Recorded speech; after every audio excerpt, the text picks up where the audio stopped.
بسم اللہ الرحمن الرحیم ایاک نعبد و ایاک نستعین. گورنر پنجاب جناب چیف منسٹر صاحب، فیڈرل منسٹرز، چیمبر کے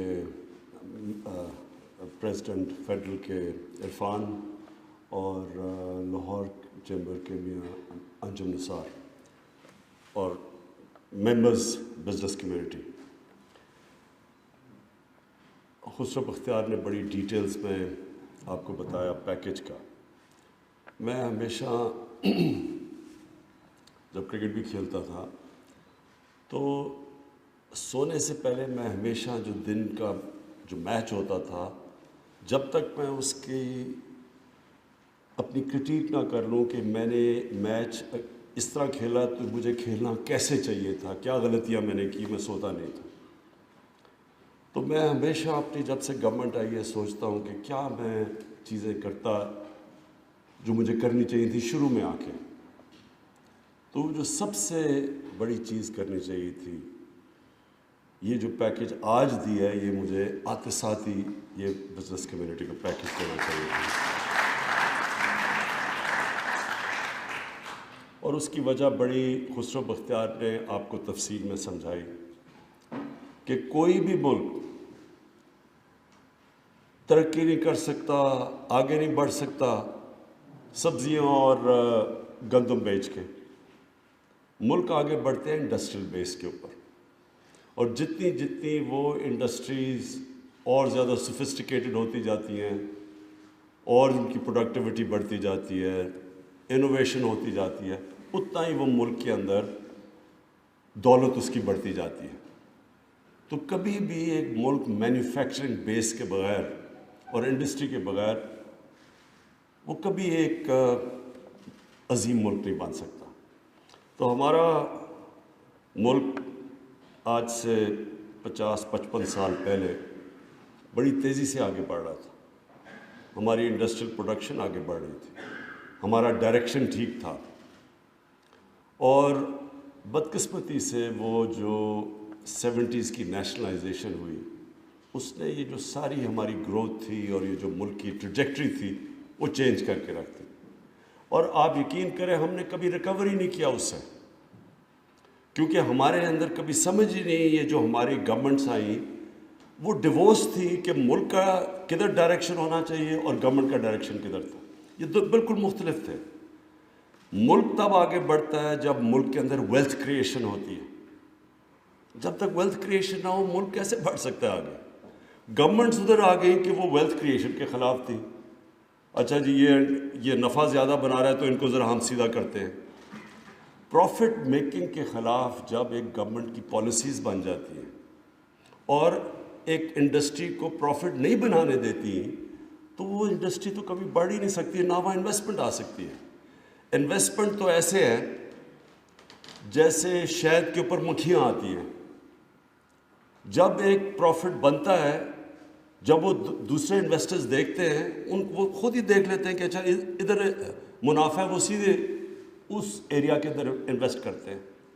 تو جب ایک گورنمنٹ کی پالیسی بن جائے انویسٹمنٹ کے خلاف اور پروفٹ میکنگ کے خلاف، جو کہ ایک سوشلسٹ مائنڈ سیٹ تھا، اور وہ ہوا پاکستان میں، تو ہمارا ملک کو جانا کہیں چاہیے تھا اور ہم نکل کہیں اور گئے. تو یہ تو ہم نے شروع سے ہی فیصلہ کیا تھا کہ ہم نے آتے ساتھ ہی انڈسٹریلائزیشن کے اوپر توجہ دینی ہے، اور وہ بھی ایکسپورٹ اورینٹڈ انڈسٹری کے اوپر. لیکن جو ہم نے ایمنسٹی دی پہلی، میں اب دیکھتا ہوں کہ ہمیں وہ اس طرح اوپن ایمنسٹی نہیں دینی چاہیے تھی. ہمیں اس کو ڈائریکٹ کرنا چاہیے تھا جو اب ہم کر رہے ہیں انڈسٹری کے اوپر، کہ صرف ادھر آپ کو، کیونکہ بدقسمتی سے ہماری انفارمل اکانومی بہت بڑی ہے، تو ہمیں اس کو فارملائز کرنے کے لیے انڈسٹری میں ڈائریکٹ کرنا چاہیے تھا.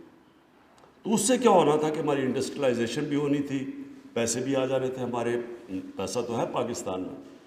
اور پھر جو پرابلم آتا ہے پاکستان کا کرنٹ اکاؤنٹ ڈیفیسٹ کا، ڈالرز کی شارٹیج ہو جاتی ہے. کبھی بھی ہم نے ایکسپورٹس کے اوپر توجہ ہی نہیں دی. میں نے کل اپنی تقریر میں ایک گراف دکھایا تھا کہ سن 2000 کے اندر Vietnam, Rwanda, China, India, Pakistan, Bangladesh, اس گراف پہ 20 سال کے اندر سب کے سامنے روانڈا سب سے تیزی سے اوپر جا رہا ہے ایکسپورٹس پہ، ویتنام بڑی تیزی سے اوپر جا رہا ہے، ہندوستان، بنگلہ دیش اور چائنا اس سے بھی تیز، سب سے نیچے پاکستان ہے۔ ہماری ایکسپورٹس ہی نہیں بڑھی، جو تھوڑی سی مشرف کے دور پہ بڑی تھی وہ بھی لیول آؤٹ کر گئی۔ تو جب ملک کی ایکسپورٹس ہی نہیں بڑھے گی تو ڈالر کا تو کرائسس ہر تھوڑی دیر کے بعد آ جائے گا۔ جب اکانومی بڑھنے لگتی تھی ہمارے ڈالرز کی کمی ہوتی تھی، کرنٹ اکاؤنٹ ڈیفیسٹ ہوتا تھا، ہمیں IMF کے پاس چلے جانا پڑ رہا تھا۔ تو کوئی لانگ ٹرم پلاننگ پاکستان کی نہیں تھی کہ ہم کیسے اس ٹریپ پہ سے نکل سکتے ہیں کہ ہر تھوڑی دیر کے بعد ہمارے پاس IMF کے پاس جانا اس لیے پڑے کہ ہمارا ریزروز کم ہو گئے، ڈالرز ہمارے پاس نہیں ہیں۔ تو اس لیے یہ جو پالیسی ہے اس کے دو پہلو ہیں۔ ایک تو ہم نے صرف ان جو پیسہ پڑا ہوا ہے اس ملک کے اندر، جو پلاٹس کے اندر پڑا رہتا ہے، لوگ پروڈکٹیو استعمال نہیں کرتے، اس پیسے کو ڈائریکٹ کر دیا انڈسٹری کی طرف۔ اسمال اور میڈیم انڈسٹری کے اوپر سب سے زیادہ زور لگایا، جو کہ سب سے مشکل اٹھانی پڑتی ہے اسمال اور میڈیم انڈسٹری کو۔ ان کے اوپر اتنی ہم نے مشکلیں ڈال دی ہیں کہ جو اس ملک کا انڈسٹریل بیس بننا چاہیے تھا، ہمیشہ اسمال اور میڈیم انڈسٹری بیس ہوتا ہے ملک کا، اس کے اوپر اتنی مشکلیں ڈال دیں کہ وہ اپنے آپ کو نکال ہی نہیں سکتا اور ریسٹرکشن سے۔ اور اس کے لیے ہم نے ایک بڑی اچھی اسمال اور میڈیم انڈسٹری کے لیے پالیسی لے کے آئے ہیں، جس کے اندر ہم ان کی جو بھی ریگولیشنز ہیں وہ ہم گیلوٹین کر رہے ہیں، کم کر رہے ہیں، ان کے اوپر جو چیکس ہیں وہ ختم کر رہے ہیں، آسانیاں پیدا کر رہے ہیں ان کے لیے۔ آپ دیکھیں گے کہ ایز آف ڈوئنگ انڈیکس جب بھی اب پاکستان کا میجر ہوگا، آپ انشاءاللہ دیکھیں گے کہ پاکستان اب بڑی تیزی سے اوپر چلا جائے گا، کیونکہ ہم نے بڑی چیزیں ختم کر دی ہیں، ریگولیشنز جو کہ رکاوٹ بنی ہوئی تھی۔ دوسرا، ہم نے سکھ انڈسٹری، اب اتنی ہماری انڈسٹری پڑی ہوئی ہے، کیونکہ اگر آپ نئی انڈسٹری لگاتے ہیں تو پھر بھی تھوڑا سا ٹائم لگتا ہے، لیکن جو انڈسٹری سکھ ہوئی ہے وہ پورا پاکستان کے کیپٹل ضائع ہو رہا ہے۔ تو اس کے لیے ہم نے انسینٹیوائز کر دیا کہ سکھ انڈسٹری میں بھی آپ پیسہ ڈالیں گے تاکہ ہماری انڈسٹریل گروتھ بڑھے۔ اور پھر جو اوورسیز پاکستانیز، دیکھیں میرا سب سے زیادہ تجربہ اوورسیز پاکستانیز کے ساتھ ڈیل کرنے کا ہے۔ میں کرکٹ کے زمانے سے اوورسیز پاکستانی ساری دنیا میں کمیونٹیز جانتا تھا، پھر شوکت خانم بنانا شروع کیا تو اس کے لیے سب سے زیادہ میری مدد اوورسیز پاکستانیز نے کی۔ تو میں ہر دنیا کے جدھر اوورسیز پاکستانیز وہاں جاتا تھا پیسے اکٹھے کرنے کے لیے۔ تو مجھے ان کا پھر بزنس کمیونٹی کا بھی آئیڈیا ہو گیا، وہاں جو لوگ کام کرتے تھے۔ اور اب میں 30 سالوں کی بات کر رہا ہوں جب سے میں نے پیسے اکٹھے کرنے کیے شوکت خانم کے لیے، تو میں نے دیکھا آہستہ آہستہ چھوٹا بزنس مین بڑا بزنس مین بنتا گیا، اور ان سے پھر مجھے آئیڈیاز آئے کہ وہ کیوں نہیں پاکستان میں بزنس کرتے، کیوں نہیں انویسٹ کرتے آ کے پاکستان میں۔ تو ادھر سے مجھے آئیڈیا ہوا کہ ہم نے سب سے بڑا جو اپنا اثاثہ ہے اوورسیز پاکستانی، ان کے لیے کتنی رکاوٹیں ہم نے پیدا کی ہوئی ہیں، ہر وقت ان کو مشکل رہتی ہے۔ پھر ایک کانٹریکٹ انفورسمنٹ، اگر ان کا کوئی انویسٹ کرتے ہیں پیسہ اور کانٹریکٹ جو پارٹنر ہے، جو مسئلے آتے ہیں ہمارے پاس، ان کے پاس رل جاتے ہیں عدالتوں کے اندر۔ تو یہ ساری چیزیں پھر مجھے تب سے یاد ہے کہ ان کے وہ پھر آخر میں تنگ آ کے پلاٹ کے اندر پیسے ڈال دیتے تھے، پھر پتہ چلا پلاٹ کے اوپر قبضے ہو جاتے تھے۔ تو یہ ساری چیزوں کے لیے ہم نے، ہماری گورنمنٹ نے آتے ساتھ ہی ایکشن لیے، قبضہ گروپ کے اگینسٹ ہم نے ایکشن لیے ہیں۔ ہم نے اب اسپیشل اوورسیز پاکستانیز کے لیے کورٹس بنا دیے ہیں، ان کے لیے مسلسل ہم آسانیاں پیدا کرتے رہے ہیں۔ اور اب ہم ان کو یہ دعوت دے رہے ہیں کہ وہ پاکستان کے اندر جب انویسٹ کریں گے تو 5 سال کا ان کو ٹیکس ہالیڈے ملے گا، نو کوسچنز آسکڈ ہوگا۔ اور اگر وہ آپ کے ساتھ پاکستان کی کسی بھی انڈسٹری کے ساتھ JV کریں گے، جوائنٹ وینچر کریں گے، تو تب بھی دونوں کے لیے، یعنی جو پاکستانی انڈسٹری بھی ان کے ساتھ مل کے جوائنٹ وینچر کرے گی اور اوورسیز، تو ان کے لیے 5 سال کا ٹیکس ہالیڈے کر دیے۔ کوشش اس کی یہ ہے کہ باہر سے ہم کیپٹل اٹریکٹ کریں. اوورسیز پاکستانیز کے پاس جتنا پیسہ ہے اس کا صرف ابھی ایک چھوٹی سی رقم آ رہی ہے پاکستان میں. اور یہ جو ابھی اب بات کی ہم نے ان کو تھوڑا سا ریمیٹنسز میں انسینٹیوائز کیا ہے تو آج ریکارڈ ریمیٹنسز $30 ارب سے اوپر آ چکی ہے پاکستان میں. ہم نے تھوڑے انسینٹیوز دیے ہیں. تو جب ہم ان کے لیے اب یہ ٹیکس ہالیڈیز کر رہے ہیں اور انشاءاللہ اور بھی ان کے لیے آسانیاں پیدا کر رہے ہیں, تو جیسے اگر ان کو اعتماد ہو گیا کہ وہ اپنا کیپٹل لا سکتے ہیں انویسٹ کرنے کے لیے انڈسٹری میں, تو اصل میں یہ ملک جو ٹیک آف کرے گا انڈسٹریلی, وہ سب سے ٹیک آف کرے گا جب اوورسیز پاکستانیز جو وہاں کامیاب بزنسز ہیں, جو کامیاب انڈسٹریز جنہوں نے لگائی ہوئی ہیں, جب وہ اپنا پیسہ لے کے آئیں گے اور یہاں انویسٹ کریں گے, کیونکہ ان کے پاس سکلز بھی ہیں, ان کے پاس کیپٹل بھی ہے, صرف کانفیڈنس چاہیے ان کو اور انسینٹیوز چاہیے. تو ہم نے پھر یہ صرف اپنی انڈسٹری کے اندر لوگوں کو انویسٹ کرنے کے لیے دعوت نہیں دے رہے. آج ہم اوورسیز پاکستانیز کو بھی پورا موقع دے رہے ہیں کہ آپ بھی اپنا پیسہ لے کے آئیں اور پاکستان کے اندر انویسٹ کریں. آپ کو سب کو پتہ ہونا چاہیے کہ جب چائنا اور انڈیا جب انہوں نے اپنی اکانومی کھولی تھی اور جب ایک دم ان دونوں کی 90 کی دہائی میں شروع ہوئی تھی ان کی گروتھ, تو دونوں نے سب سے زیادہ اپنے جو ایکسپیٹریٹ کمیونٹی تھی, اوورسیز چائنیز اور اوورسیز انڈینز, ان کو انہوں نے دعوت دی تھی کہ اپنے ملک میں سب سے پہلے انہوں نے انویسٹ کیا تھا, پھر باہر کے انویسٹرز آئے تھے. تو ہمارا بھی جو ہمیں کرنا چاہیے تھا اب تک, اتنی بڑی ہمارے 90 لاکھ اوورسیز پاکستانی ہیں, ان میں ہر قسم کے پروفیشنز ہیں, ہر قسم کے انٹرپرینورز ہیں, بزنسز ہیں. تو ہم ان کو ابھی تک ہم کامیاب نہیں ہوئے ان کو اس ملک میں لانے کے لیے. تو یہ انڈسٹریل پالیسی ان کے لیے بھی ہے, پاکستان کے اندر بھی اسمال اور میڈیم انڈسٹری کو انسینٹیوائز کرنے کے بھی ہے, اور انشاءاللہ جو کہ ابھی تک نہیں ہوا, جس لیول کی انڈسٹریلائزیشن ہونی چاہیے تھی اس کے لیے بھی ہم نے بڑا قدم اٹھایا ہے. اور آخر میں جو سب سے پہلے جس طرح میں سوچتا ہوں کہ مجھے آتے ساتھ ہی کیا کرنا چاہیے تھا, ایک تو یہ انڈسٹری کے لیے صرف ایمنسٹی دینی چاہیے تھی انڈسٹری کے لیے انویسٹمنٹ کے لیے, اور دوسرا جو آئی ٹی ہے, انفارمیشن ٹیکنالوجی, ہندوستان کہاں سے کہاں پہنچ گیا, اور ہم دیکھیں کہ ہماری ان کے مقابلے میں خیال میں ان کے $140 ارب ایکسپورٹ ہے آئی ٹی کی, اور ہم ابھی 70% ایکسپورٹ بڑھی ہے ہمارے آتے ہوئے, لیکن وہ کچھ بھی نہیں ہے, مشکل سے $4 ارب بھی نہیں ہے, یہ کچھ نہیں ہے. اور اس کی وجہ یہ ہے کہ ہم نے اپنے فری لانسرز کو, اپنی آئی ٹی کمپنیز کو انسینٹیوائز ہی نہیں کیا.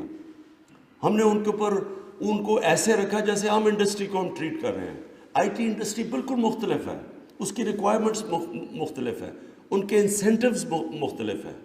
تو یہ پہلی دفعہ اب ہم نے ان کو پوری طرح انسینٹیوائز کیا, اپنے انفارمیشن ٹیکنالوجی کے سیکٹر کو, کمپنیز کو بھی, فری لانسرز کو بھی ہم نے پوری طرح اب انسینٹیوائز اور چھوٹ دی ہے, کیونکہ یہاں تو ایک ینگ پاپولیشن ہے, ہماری دنیا میں دوسرے نمبر پہ سب سے نوجوان آبادی ہے, اور یہ آئی ٹی کے لیے یہ تو سب سے بڑی ریکوائرمنٹ ہے.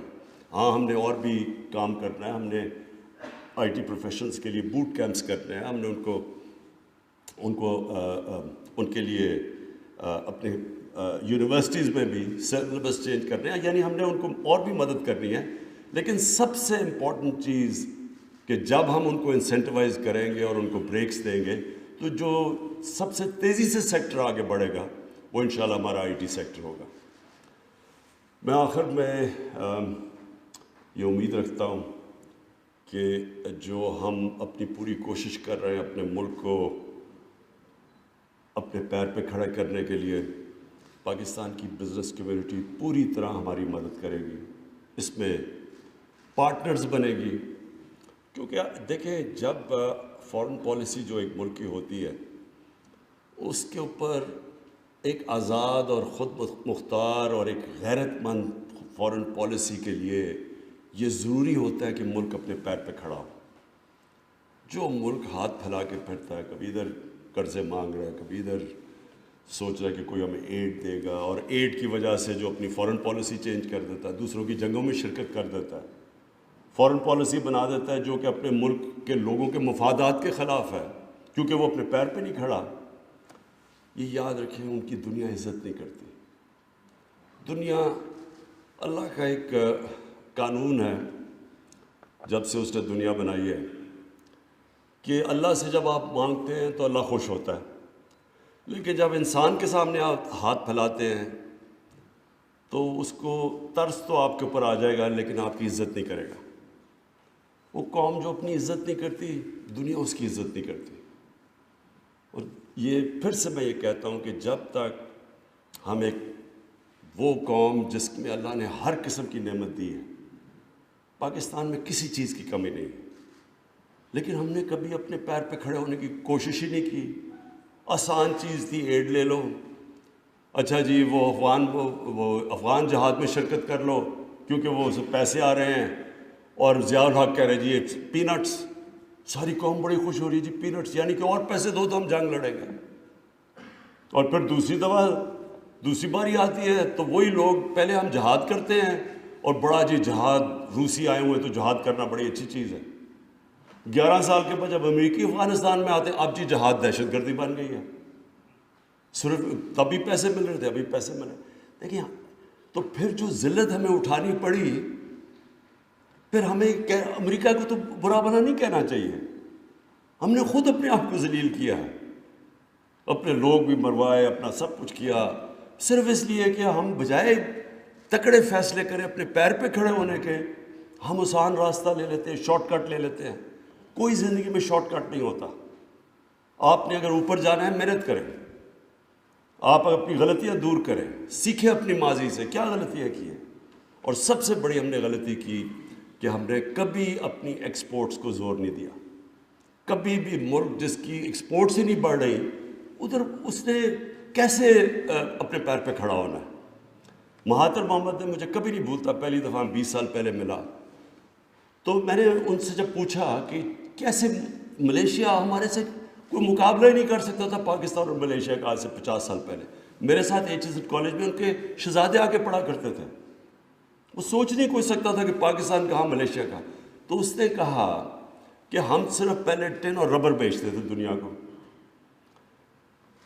ہم نے کہتا میں نے شروع کی الیکٹرانکس ملیشیا میں، پہلے ایک کاٹیج انڈسٹری بنا کے گھروں کے اندر ہو. ہم نے کہا اچھا جی تم اسمبلی پلانٹس لگا لو، انسینٹیوائز کر دیا. وہ گھروں سے شروع ہوئے اسمبلی پلانٹس الیکٹرانکس کے، اور وہ 10 سال کے بعد $80 ارب کی ان کی ایکسپورٹس ہو گئی الیکٹرانکس کی.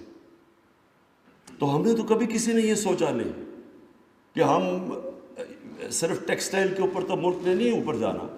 تو انشاءاللہ جو ہماری اب پالیسی چینج ہے، لانگ ٹرم پالیسیز ہیں، اس کے اندر جو بیس ہوگا، میں صرف اس لیے آج آپ سب کو، میں نے خسرو بختیار کو اور رزاق داؤد کو کہا کہ دعوت دیں ہماری چیمبرز کو، بزنس کمیونٹی کو، تاکہ ہم آپ کو واضح کر دیں کہ ہمارا اب ڈائریکشن کیا ہے. ہم نے انڈسٹریلائز کرنا ہے پاکستان کو، ہم نے ہر قسم کے انسینٹیوز دینے ہیں، اور جو ہمارا اسمال اور میڈیم انڈسٹری جو بیک بون ہوتی ہے، جو سب سے زیادہ نوکریاں دیتی ہے، روزگار پرووائڈ کرتی ہے، اس کے لیے ساری رکاوٹیں ختم کر کے ان کو انسینٹیوائز کرنا ہے. اور پھر جو ہمارا سب سے بڑا اثاثہ اوورسیز پاکستانیز ہیں، ان کو پاکستان میں لانے کے لیے ہر قسم کی فیسلٹیز دینی ہے. شکریہ.